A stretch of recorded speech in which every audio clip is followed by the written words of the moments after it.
ஐயா 6 பார்ட்டிஸ் இருக்கு இந்த கூட்டணியில. இதுல வோட் டிரான்ஸ்ஃபர் வந்து எவ்வளவு கான்ஃபிடென்ட்டா இருக்கீங்க? ஜாயிண்ட் கேம்பெயின்ஸா நாங்க பார்க்கலாமா?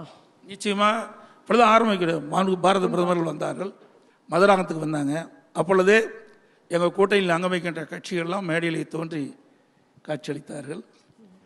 இன்றைக்கு முக்கிய தலைவர்களெல்லாம் பேசுகின்ற வாய்ப்பையும் பெற்றோம். ஆகவே நாங்கள் ஏற்கனவே தேர்தல் பிரச்சாரத்தை தொடங்கிவிட்டோம். ஓ பன்னீர்செல்வம் உங்கள் கூட்டணியில் சேர முடிய வாய்ப்பே இல்லை என்று நீங்கள் கூறிவிட்டீர்கள்.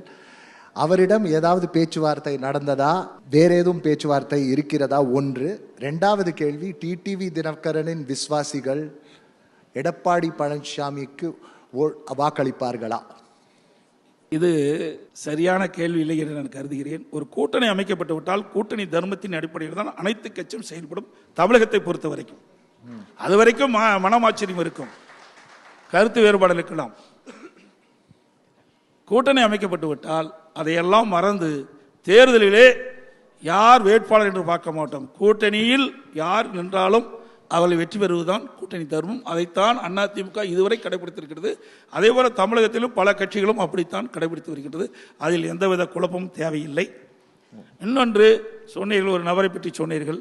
ஏற்கனவே அவர் கட்சி விதிகளுக்கு புறம்பாக நடந்த காரணத்தினால் பொதுக்குழு நடைபெற்று பொதுக்குழு ஏகமனதாக அவரை அடிப்படை உறுப்பிலிருந்து நீக்கப்பட்ட காரணத்தினால் அவர் நீக்கப்பட்டவர் தான்.